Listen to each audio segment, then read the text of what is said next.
Good morning students. सुन सकते कि YouTube के ऑनलाइन क्लास में आपका स्वागत है।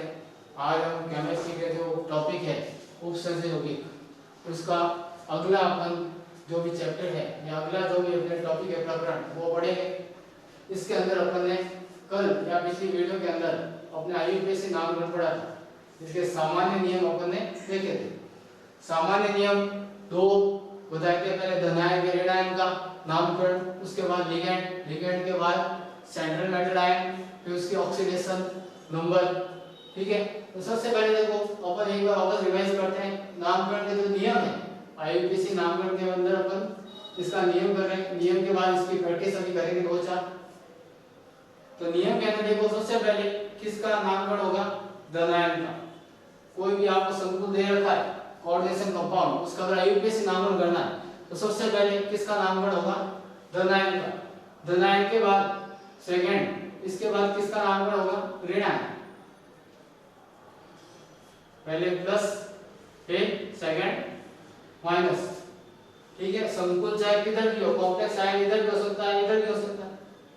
सेकंड जो है इसके बाद आता है लिगेंड का नाम। अगर कॉम्प्लेक्स का आप नामकरण कर रहे हैं, पहले धनायन हो गया फिर ऋणायन, फिर कॉम्प्लेक्स का नाम कर रहे हैं सबसे पहले लिगेंड का नामकरण होगा। लिगेंड के बाद किसका होगा, CMA या CMI, सेंट्रल मेटल आयन या एटम आयन का। इसके बाद इसकी क्या लिखी जाएगी, ऑक्सीकरण अवस्था या ऑक्सीकरण, जो किसमें लिखते हैं अपन, रोमन संख्या के अंदर। किसमें लिखेंगे अपन, रोमन संख्या। चाहे एग्जांपल 2 है अगर तो इस तरीके से 2 लिखा जाएगा। तो इस तरीके से होगा। अगर लिगेंड एक से अधिक है, जैसे यहाँ देखो आप इसके अंदर NH3 एक ही है, Cl6 H2O3 और Cl3 दो अलग अलग आ गए, तो इसके लिए अपन क्या करेंगे, तो लिगेंड अगर एक से अधिक है तो उसको किसके रूप में लिखा जाएगा, अल्फाबेटिकल रूप में, अल्फाबेटिकल ऑर्डर के अंदर लिखेंगे अपन। वर्ड वाला क्रम के अनुसार लिखा जाएगा, ABC पहले अल्फाबेट कैसे आता है। ठीक है, लिगेंड या अल्फाबेटिकल के अंदर जब बड़े वाले ब्रैकेट के बाहर कोई भी आयन हो तो उसके अंकों का उल्लेख नहीं करते। पहले अपन ने किया K3, तो यहाँ पे पोटेशियम है तो पोटेशियम 3 बार है तो ट्राई पोटेशियम नहीं करेंगे, कि क्या होगा, केवल पोटेशियम ही होगा। तो अल्फाबेटिकल ऑर्डर CMA हो गया। फिर अगर CMA केंद्रीय धातु परमाणु अगर किसके अंदर है, ऋणायन के अंदर, तो पीछे क्या लगेगा, एट। किस रूप में लगेगा ये, एट अनुलग्न। अनुलग्न क्या लगेगा इसके अंदर, एट। आपने क्या फेरेट, कोबाल्टेट होगा, अर्जेंटेट, इसके अंदर अभी आएगा एक दो अपन देखेंगे। अगर ये धनायन के अंदर ही हो, ये तो ऋणायन होगा। अगर ये धनायन के अंदर ही हो, बड़े बड़े ब्रैकेट के अंदर, या फिर उदासीन हो, ऊपर कोई चार्ज नहीं, तो इसके अंदर किसी प्रकार का अनुलग्न का प्रयोग नहीं होगा। अगर फेरो है तो फेरो में लिखेंगे, ठीक, कोबाल्ट है तो कोबाल्ट लिखा जाएगा, कोबाल्टेट तो कब होगा, जब ऋणायन के अंदर कॉम्प्लेक्स आयन हो, नेगेटिव हो। तो ये सामान्य नियम आपको पता होना चाहिए। फिर कभी-कभी बड़े वाले ब्रैकेट के बाहर कोई आयन आ जाता है, इसके ऊपर चार्ज हो जाता है +2 +3 या माइनस वगैरह, तो सबसे बाद उसका नाम लिख देते हैं कि ये किस प्रकार का आयन है, आयन। ये अपने इसके बाद ऑक्सीजन अंक के बाद क्या लिखा जाएगा, आयन। तो ये सामान्य नियम है। और इसके बाद हम देखते हैं एक दो एग्जांपल। देखो सबसे पहला एग्जांपल जो दे रखा है, CO NH3 और Cl3। आपको पहले बताया था फर्स्ट पार्ट हमेशा क्या होगा, धनायन, और सेकंड कौन सा है, ऋणायन। अब फर्स्ट पार्ट धनायन, सबसे पहले नाम देखो किसका लिखेंगे अपन, धनायन का, फिर ऋणायन। तो पहले नाम किसका होगा, कॉम्प्लेक्स का। कॉम्प्लेक्स आ गया तो धनायन के रूप में। कॉम्प्लेक्स अपन ने पढ़े थे 3 प्रकार के होते हैं, धनायन, ऋणायन और उदासीन। तो ये किसके अंदर आ गया, धनायन के अंदर। अब जब कॉम्प्लेक्स का नामकरण करते हैं तो ये आ जाएगा, कॉम्प्लेक्स का नामकरण करें तो सबसे पहले किसका नाम आएगा, लिगेंड का। लिगेंड पहचान आना चाहिए कि सेंट्रल मेटल आयन के बाद जितने भी है सभी क्या होते हैं, लिगेंड। तो लिगेंड का नामकरण, लिगेंड के बाद केंद्रीय धातु परमाणु का, उसके बाद उसका ऑक्सीजन। ठीक है, और इसके बाद अगर है तो कोई आयन दे रखा है तो देखो अगर यहाँ पे अपन करें तो धनायन का नाम पहले, इसके अंदर भी लिगेंड का नाम, ये क्या है, NH3। लिगेंड के नाम याद होने चाहिए, बार बार कह रहा हूं मैं, बुक में अंदर देखना पढ़ना अच्छी तरह से लर्न करना, नहीं तो ये कर ही नहीं पाओगे। एग्जाम में 100% आएगा ही आएगा क्वेश्चन। तो देखो एमीन सबसे पहले क्या लिखा जाएगा, हेक्सा। कितने एमीन है, 6, तो हेक्सा एमीन। इसके बाद केंद्रीय धातु परमाणु का नाम क्या है, हेक्सा एमीन कोबाल्ट। अब कोबाल्टेट नहीं होगा, क्यों नहीं होगा, क्योंकि ऋणायन के रूप में थोड़ी है कोबाल्ट, धनायन के रूप में। ये देखो इधर लिखा है धनायन के रूप में या उदासीन हो तो कोई अनुलग्न का प्रयोग नहीं होगा। अगर ऋणायन होता तो कोबाल्टेट हो जाता, लेकिन धनायन ही है तो क्या हो गया कोबाल्ट। कोबाल्ट के बाद देखो CMA के बाद ऐसा क्या लिखा जाएगा, ऑप्शन हम यहाँ ज्ञात करेंगे। इसका 0 -3 होगा, उधर जाएगा तो +3। और किस रूप में लिखा जाएगा, रोमन संख्या के रूप में। ये आ गया, यहाँ सबको नामकरण हो गया कॉम्प्लेक्स का। अब इसके बाद Cl3 मैंने बताया देखो बड़े वाले ब्रैकेट के बाहर अगर कोई भी हो आयन वगैरह तो उसके अंकों का उल्लेख नहीं किया जाता।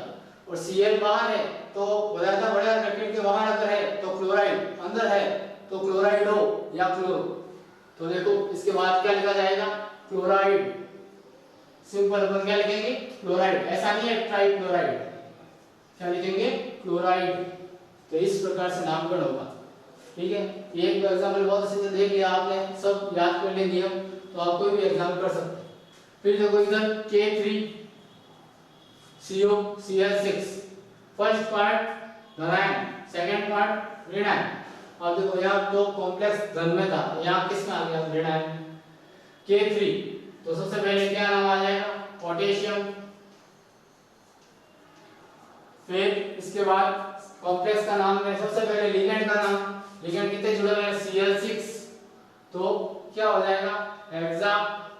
और यहाँ देखो क्लोराइड नहीं आएगा, यहाँ बाहर था बड़े ब्रैकेट से क्लोराइड आया, अंदर है तो क्लोराइड हो या क्लोरो, तो हेक्सा क्लोराइड हो, हेक्सा क्लोराइड हो। फिर कोबाल्ट, अब कोबाल्ट आएगा या पीछे एट लगेगा तो कोबाल्टेट होगा। कोबाल्टेट क्यों आया, क्योंकि ऋणायन के अंदर कॉम्प्लेक्स है तो पीछे क्या लगेगा, देखो 8। फिर ऑक्सीजन हम याद करें इसका तो कितना आएगा, ये प्लस का 3, ये -6 उधर जाएगा +6, तो इसका भी कितना आएगा 3। ये किसमें लिखेगा अपन, रोमन संख्या। तो इस तरीके से कॉम्प्लेक्स इसके अंदर किस रूप में आया, ऋणायन के रूप। थर्ड एग्जांपल लेके अगर COCl3H2O3, ये देखो इसमें दोनों के अंदर एक जैसे थे, ठीक है, लेकिन थर्ड के अंदर लिगेंड अगर एक से अधिक है तो इसमें अल्फाबेटिकल ऑर्डर में लिखेंगे अपन। तो इसमें देखो Cl3 भी आ गया और H2O का नाम बताया था आपको, लिगेंड उदासीन लिगेंड है। और उदासीन लिगेंड के अंदर तो इसका नाम भी अलग दे रखा है, एक्वा। Cl पता है आपको, Cl3 किस प्रकार का है, क्लोराइड ही है, लेकिन इसके अंदर लिगेंड के रूप में तो क्लोराइड हो, तो इसका नामकरण करें अगर सबसे पहले नाम किसका होगा, लिगेंड का। कॉम्प्लेक्स एक ही है, ये तो न दराया ना ऋणायन बता रहा है, एक ही दे रखा है। इसमें देखो ये एक्वा, तो एक्वा अल्फाबेटिकल से पहले आएगा। फिर क्लोरो, तो क्लोरो किस में आएगा, सेकंड। CH से स्टार्ट होता है क्लोरो, ये अल्फाबेट एक्वा ए से स्टार्ट होगा, पहले क्या आएगा, एक्वा। एक्वा 3 जुड़ा हुआ है तो क्या आ गया यहाँ पे, ट्राई एक्वा। इसके बाद 3 कितने जुड़े हुए हैं, Cl, तो वापस ट्राई क्लोरो या क्लोराइडो, ट्राई क्लोराइडो। फिर क्या दिया है, आपके कोबाल्ट। अब यहाँ पे आपको पता नहीं है ऋणायन धनायन, ऋणायन ऊपर थोड़ी दे रखा चार्ज, अगर यहाँ पे माइनस होता तो कोबाल्टेट हो जाता है, लेकिन कोबाल्ट। अब इसका ज्ञात करें अगर ऑक्सीजन, ये 0, ये माइनस से उधर जाएगा तो कितना आएगा, 3। रोमन संख्या इसकी क्या आएगी, ऑक्सीजन 3। फिर देखो ये देखो अलग आ गया इसके अंदर, ठीक है, 2 तरह के लिगेंड आ गए। अब देखो EN3, इसमें ध्यान देना कि अगर H2O3 जुड़ा हुआ तो ट्राई एक्वा हो गया, लेकिन कुछ ऐसे लिगेंड होते हैं जिसके नाम के अंदर ही डाई, ट्राई, टेट्रा, पेंटा लगा होता है, ठीक है, तो उसके आगे अपन डाई, ट्राई, टेंटा, टेट्रा का प्रयोग नहीं करते। उसके आगे अपन किसका प्रयोग करते हैं, 20। 2 अगर है तो 20, 3 अगर है तो 30, और 4 अगर है तो टेट्राकिस, 4, 5 होगा तो पेंटाकिस। जितने हैं उससे एथिलीन डाइअमीन कितने हैं, 3, तो देखो ये 3 क्या हो जाएगा, 30। देखो इससे करके देखते हैं अपन। सबसे पहले देखो इधर आए कॉम्प्लेक्स, ये दो सेकंड कौन सा हो गया, ऋणायन। फर्स्ट कॉम्प्लेक्स का नाम है, पहले किसका नाम आएगा, लिगेंड का। लिगेंड का नाम देखो, 3 ये जुड़े हुए, यहाँ पे ट्राई नहीं होगा क्योंकि एथिलीन डाई अमीन नाम के अंदर ही क्या दे रखा है, डाई। तो जिसके नाम में भी डाई ट्राई आए तो उसके आगे डाई वगैरह नहीं लगाना, उसके लिए अलग शब्द यूज हो गए, बिस, ट्रिस, टेट्रा, किस वगैरह। तो देखो 3 है, तो 3 होगा तो यहाँ पे क्या आ गया, ट्रिस। ट्रिस, अब ट्रिस के बाद इसका पूरा नाम लिख देना ईएन का। ट्रिस क्या जुड़ा हुआ है, एथिलीन डाई और एमीन, एथिलीन डाई एमीन, ये हो गया ट्रिस, इसका नाम तो हो गया। फिर कोबाल्ट, क्या आ जाएगा इसके बाद, कोबाल्ट। और धातु के नाम के बाद हमेशा क्या लिखा जाता है, ऑक्सीजन अंक। इसका ऑक्सीजन क्या करेंगे, इसका तो 0 होता है, उदासीन है, ये माइनस से उधर जाएगा प्लस का 3, तो सीधा आ गया सी रोमन संख्या के अंदर 3। अब क्या बचा, सबसे लास्ट का Cl3, तो क्या आ जाएगा, Cl बाहर है तो क्या लिखा जाएगा, केवल क्लोराइड, क्या आ जाएगा, क्लोराइड। तो ईएन का ध्यान रखना। ऐसे और भी एग्जांपल है जिसके अंदर अपन ट्रिस, बिस, टेट्रा किस वगैरह लगाते हैं। इसे देखो K2, Fe, Cl2, Br2, H2O2, 3 तरह के लिगेंड दे रखे हैं अंदर, वो इस तरीके का ही है, यहाँ 2 थे, यहाँ एक बार बढ़ा दें। तो फर्स्ट जो है आपके प्लस, सेकंड कॉम्प्लेक्स होगा नेगेटिव, ठीक है, ऋणात्मक भाग। पहले क्या आ जाएगा, K का पोटेशियम, ये आ जाएगा यहाँ पे पोटेशियम। इसके बाद जो है नेक्स्ट, पोटेशियम के बाद संकुल का नाम, कॉम्प्लेक्स, इससे सबसे पहले किसका नाम आएगा, लिगेंड होगा। तो लिगेंड भी 3 तरह के, तो इसमें देखो अगर अल्फाबेटिकल करें तो एक्वा ये पहले आएगा, H2O वाला, फिर ब्रोमो ये सेकंड, D का नाम, और C वाला ये क्लोरो। तो पहले कौन सा आएगा, एक्वा। पोटेशियम आ गया, फिर H2O कितने जोड़े, 2, तो डाई क्या आ जाएगा, एक्वा। ये नाम जरूर याद करना लिगेंड के, नहीं तो प्रॉब्लम हो गया आपको। डाई एक्वा, फिर क्या आ जाएगा, डाई ब्रोमो, फिर Cl कितने जुड़े हुए हैं, 2, तो आगे और आ जाएगा डाई, यहाँ ब्रोमो के साथ ब्रोमाइड हो भी कर सकते हो आप, और ब्रोमो, फिर डाई क्लोरो या क्लोराइड हो, ये तो हो गया आपके लिगेंड के नाम। इसके बाद क्या बचा, सेंट्रल मेटल आयन, और सेंट्रल मेटल आयन नेगेटिव है या पॉजिटिव के अंदर, नेगेटिव के अंदर है, पीछे क्या लगेगा, देखो नेगेटिव के अंदर है तो पीछे एट, तो क्लोरो के बाद क्या आ जाएगा, फिर फेरेट, फेरम नहीं आएगा, क्या आएगा, फेरेट। फेरेट के बाद अब इसका क्या लिखेंगे अपन, ऑक्सीकरण अंक।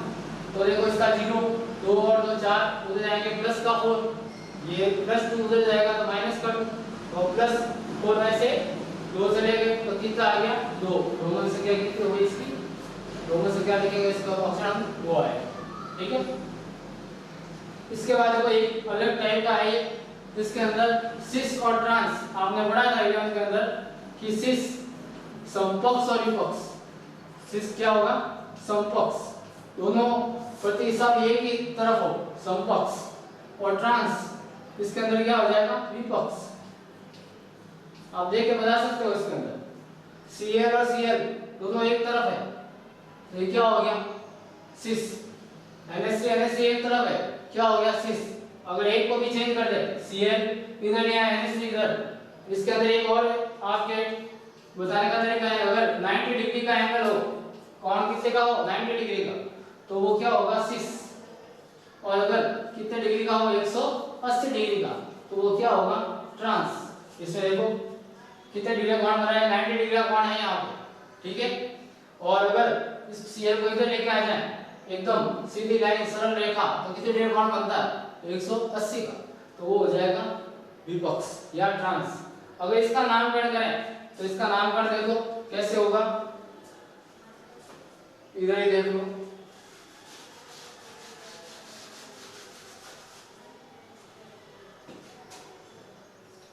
Pt, इधर Cl, ये भी Cl, ये जो कोण है 90 डिग्री का कोण बना हुआ है, फिर यहाँ पे NH3 और यहाँ पर भी NH3,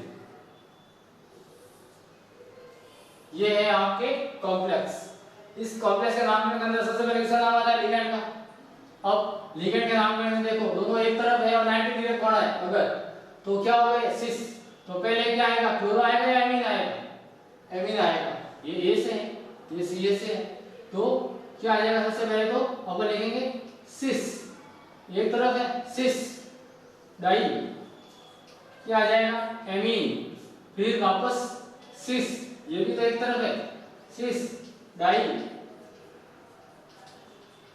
क्लोराइडो, ये तो देखो इनका नाम हो गया। अब क्या बचा पीटी, अगर ऊपर नेगेटिव चार्ज है तो प्लेटिनेट और अगर पॉजिटिव है तो प्लेटिनम, तो यहाँ पे क्या आ जाएगा प्लेटिनम। इस तरीके से होगा। और आगे जितनी भी होगी रोमन संख्या के अंदर अपन रोमन संख्या ऑक्साइड हम लिख देंगे, ऊपर चाहे +2 करें +3 कर दें, ठीक है, +2 जुड़ जाएगा तो 4 हो जाएगा, ठीक है। अपन कोई भी इसके अंदर कर सकते हैं चेंज। तो ये हो गया आपके सिस और ट्रांस। अगर अब इसी के अंदर चेंज कर देंगे, ये Cl इधर लेके आ गया और ये NH3 इधर कर दिया, अब नाम तो वही रहेगा लेकिन सिस की जगह पे क्या हो जाएंगे सभी ट्रांस, क्योंकि इनके बीच में बॉन्ड देखो कितना डिग्री बॉन्ड हो गया 180 डिग्री का बॉन्ड, 180 डिग्री बॉन्ड होगा तो क्या होगा ट्रांस, और अगर 90 डिग्री का बॉन्ड है तो क्या हो गया सिस। ये याद रखना 180 डिग्री है तो ट्रांस विपक्ष और 90 डिग्री है तो सिस। इस तरीके से समपक्ष और विपक्ष का एग्जांपल भी आ सकता है। ये वैसे कम आता है, नॉर्मली ऐसे आएंगे अल्फाबेटिकल रूप में, एथिलीन डाइएमीन के रूप में, H2 उदासीन लिगेंड इसके रूप में, या बंधन आगे अपन पढ़ेंगे समायता, नेक्स्ट टॉपिक इसका यही है। तो आईयूपीएसी नामकरण बहुत अच्छी तरीके से आप लर्न करना, नियम अच्छी तरह से याद करना, 20-30 वाले एग्जांपल भी आते हैं, ठीक है। जैसे अपन तो तंतु लिगेंड पढ़ते हैं अपन हेक्साडेंटेट वगैरह, उसके अंदर यूज आता है आपके एथिलीन डाइएमीन, ट्राइएमीन, टेट्राएमीन, उसके अंदर यूज आता है, उसमें फिर 20-30 ये लगाने पड़ेंगे। डाइट राइट उसके अंदर है ऑलरेडी तो वो यूज में नहीं आएंगे। तो ये अच्छी तरह से याद करना, लिगेंड के नाम, उसकी ओल्ड नेम और जो लिगेंड के रूप में है और आयन के रूप में नाम है वो याद करना, उदासीन है द्रव्यमान कौन से होते हैं, फिर किसके नाम याद करना आपको, केंद्रीय धातु परमाणु को पहचान आना चाहिए कौन सा धातु परमाणु है, द्रव्यमान के रूप में है तो कोई अनुरूप नहीं लगेगा, ऋणायन के रूप में है तो H लगेगा, ठीक है। Good morning students. आईयूपीएसी नामकरण के बाद अपन नेक्स्ट टॉपिक जो पढ़ेंगे वो है समावयवता, आइसोमेरिज्म। समावयवता पूरा टॉपिक ही है। समावयवता का अगर अपन नाम देखें सम अवयवता समावयवता, ठीक है, वे यौगिक या वे दो या दो से अधिक यौगिक जिनके अणु सूत्र तो क्या हो समान हो, अणु सूत्र तो समान हो लेकिन उसकी संरचना या जैव रसायन क्या हो, संरचना भिन्न भिन्न हो, इसके कारण उसके गुणों में क्या आ जाती है भिन्नता उत्पन्न हो जाती है, ठीक है। अलग अलग समावयवता के अंदर अलग अलग उसके गुण उत्पन्न हो जाएंगे। तो अणु सूत्र तो समान हो लेकिन उसके संरचना या जैव विन्यास भिन्न भिन्न हो, इसके कारण उसमें विभिन्न या अलग अलग गुण उत्पन्न हो जाते हैं। इस घटना को अपन क्या कहते हैं समावयवता। तथा इससे बनने वाले जो यौगिक या जो अलग टाइप से बनेंगे यौगिक उसको अपन कहेंगे समावयवी। पहले आपने पढ़ा था कि पेंटेन वगैरह कितने समावयवी संभव है, ठीक है, पेंटेन आइसो नियो क्या इनके अंदर था, इसी तरह वही है समावयवता। लेकिन यहाँ पे कोऑर्डिनेशन कंपाउंड के अंदर दे रखी है, ज़्यादा डिटेल नहीं है, डायरेक्ट इसके प्रकार और इसके एग्जांपल ही दिए। तो ये दो प्रकार की इसके अंदर दे रखी है आपकी, पहली है संरचनात्मक और सेकंड है द्विम रसायन या द्विम केमिस्ट्री द्विम समावयव। संरचनात्मक जो है संरचना चेंज होगी, संरचनात्मक भी कितने प्रकार का है 5 प्रकार का। सामान्यतः क्वेश्चन जो है 3-4 में से आता है, आयन हाइड्रेट बंधन उत्सर्जन, ठीक है, इसको सहसंयोजी भी कहा जाता है। बहुलीकरण इसके अंदर पॉलीमराइजेशन बहुलकीकरण। आयन देखो सबसे पहला प्रकार किसका है संरचनात्मक का आयन समावयव। आयन में देखो ये दो यौगिक है CONH3,5Cl और बाद कौन सा आयन दे रखा है SO4। अपन ने चैप्टर स्टार्ट पढ़ा था अधिक लवण संकुल लवण का अंतर, तो ये क्या है संकुल है, तो इसको अपन जब डालेंगे आयनित करेंगे तो किस प्रकार का आयन बनेगा, ये पूरा कॉम्प्लेक्स और ये SO4 माइनस अलग हो जाएगा, ठीक है। इसको अपन डायरेक्ट जल के अंदर इसका विलयन बनाए तो ये पूरा कॉम्प्लेक्स अलग हो जाएगा और ये Cl माइनस देगा। तो देखो यहाँ पे तो ये क्या दे रहा है SO4-2 और यहाँ पे क्या दे रहा है Cl माइनस, दोनों के अंदर आयन क्या हो गए चेंज हो गए। अणु सूत्र का समान है, इधर ये कोबाल्ट NH3 5 Cl1 SO4, इधर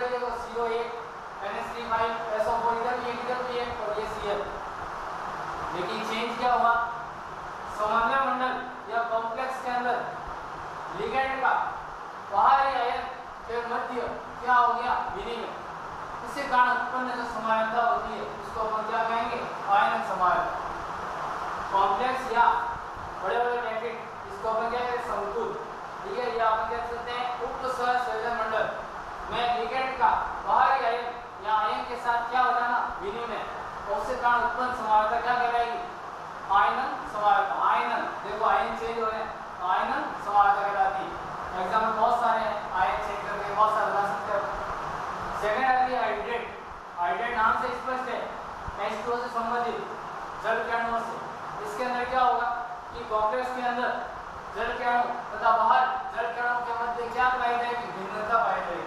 जैसे एग्जांपल देखो CrH2O6 Cl3, अंदर कितने 6 H2O, अब भिन्नता क्या होगी 5 हो जाए और एक Cl अंदर आ जाए, क्योंकि इसकी संख्या पूरी करनी पड़ेगी 6। तो इसमें इसी के बाद CrH2O5 एक Cl अंदर आ गया, लिगेंड तो 6 हो गए पूरे, CN संख्या कितनी होगी, CN कितनी होगी इसकी 6। अब बाहर एक Cl कम हो गया लेकिन H2O बाहर चला गया। तो देखो इन दोनों के अंदर H2O के अंदर क्या आ गई, भिन्नता प्रकट हो गई। अणु शुद्ध समान है, इसके अंदर भी 6 H2O, इसके अंदर भी 6 H2O, Cl इधर भी 3 उधर भी 3, Cr इधर 1 इधर 1, दोनों तरफ बराबर है, सभी अणु शुद्ध समान। लेकिन संरचना इसकी क्या होगी, भिन्न भिन्न। इसके अंदर गुण के अंदर भी क्या आ जाएगा, चेंज आ जाएगा। ऐसा एग्जांपल है, तीन में आते हैं, किसी का रंग बैंगनी, किसी का हरा, किसी का मूंग, या अलग अलग कलर होते हैं। तो ये किसके कारण होता है, H2O के कारण जो चेंज होगा हाइड्रेट समायनता दर्शाएगा उसके कारण। H2O किस प्रकार का जल है, क्रिस्टलन जल, पहले बड़ा क्रिस्टलन जल आता है। फिर है बंधन समायनता, बंधन लिंकेज। बंधन समायनता के अंदर क्या होगा आपके कि जैसे द्विधातु लिगेंड आपने पढ़े, द्विधातु लिगेंड और एक बार आता है आपने उभयधातु लिगेंड। द्विधातु से एक साथ क्या बनाएगा, दो बल, लेकिन इससे कौन सा काम आएगा, उभयधातु NO2 Cl-, ये क्या है उभयधातु। एक बार में अपने जो Cl है ये धातु परमाणु उसके साथ एक ही बंध बनाएगा, तो N बनाएगा या O बनाएगा, यहाँ पे C बनाएगा या N बनाएगा। तो यहाँ देखो CO NH3 5NO2, ठीक है, यहाँ पर तो बराबर NO2 और NO2 तो किस प्रकार लिगेंड आ गया, उभयधातु लिगेंड। CO NH3 दोनों सेम है अभी तक तो, लेकिन NO2 यहाँ पे N बना रहा था बॉन्ड, लेकिन यहाँ पे ONO आ गया, यहाँ नाइट्रो था, यहाँ नाइट्राइट हो गया, यहाँ पे नाइट्रो आएगा, ये लिगेंड के अंदर नाइट्राइटो नामकरण करेंगे अगर इसका, तो क्या होगा नाइट्राइटो, पेंटाइमीन नाइट्राइटो, ठीक है, ये क्या आ जाएगा कोबाल्ट, इस तरीके। तो देखो यहाँ पे किस प्रकार लिगेंड आ गया, उभयधातु लिगेंड। आप एग्जाम में देख के आराम से बता सकते हो, एग्जाम में से आएगा आयन संयोजन किसे कहते हैं, या उदाहरण से समझाइए, या दो एग्जाम्पल देकर पूछेंगे इसमें किस प्रकार की समानता प्रदर्शित हो रही। फिर आता है उप सहसंयोजी या उप सहसंयोजक उप समानता। इसके अंदर क्या होगा, देखो दोनों तरफ कॉम्प्लेक्स ही है, धनात्मक भी कॉम्प्लेक्स है और ऋणात्मक भी कॉम्प्लेक्स है। यहाँ देखो अगर ये पूरा संकुल यदि को अपन दो भागों में बांटे तो ये देखो पॉजिटिव और नेगेटिव दोनों कॉम्प्लेक्स ही तो है, संकुल ही है, धनायन भी संकुल धनायन और ऋणायन भी संकुल ऋणायन, इधर भी संकुल इधर भी संकुल। तो धनात्मक ऋणात्मक अगर दोनों संकुल हो तो ये तो अपन ऐसे बना सकते हैं। एग्जाम्पल में अगर दे दिया कि अगर दोनों ही बड़े बड़े ब्रैकेट के अंदर है तो कौन सी समानता हो रही है, आपके उप सहसंयोजी समानता। अब इसके अंदर आप आराम से देख सकते हैं, देखो कोबाल्ट और Cr, कोबाल्ट के साथ NH3 Cr के साथ Cl6, इसमें हमेशा धनात्मक और ऋणात्मक कॉम्प्लेक्स के मध्य लिगेंडों का आदान प्रदान या लिगेंड का एक्सचेंज होता है। देखो कोबाल्ट के साथ NH3 जुड़ा हुआ और Cr के साथ Cl6, अब ये अदला बदली हो जाएगा, मेन धातु परमाणु चेंज नहीं होगा, ठीक है। अब देखो यहाँ पे Cr के साथ NH3 हो गया और कोबाल्ट के साथ क्या जुड़ गया, Cl6। तो लिगेंडों का क्या होता है, एक्सचेंज। और धनात्मक ऋणात्मक दोनों ही किस प्रकार के होते हैं, आपके संकुल बड़े वाले क्वेश्चन में। ये हो गया उप सहसंयोजी बंधन, आपको बता ही दिया। उभयधातु लिगेंड हाइड्रेट के अंदर H2O की संख्या चेंज होती रहेगी, बाहर अंदर आयन भी सबसे सिंपल है, बाहर अंदर आयन अलग अलग प्रकार के होंगे। बहुलीकरण देखो वैसे बहुत सारे बुक्स के अंदर नहीं दे रखा, फिर भी आ जाता है कभी कभी एग्जाम में ऐसे पूछ देते हैं। PtNH3 यहाँ देखो PtNH3 PtCl4, इससे बहुलकीकरण हो रहा है, बहुलकीकरण पढ़ा आपने।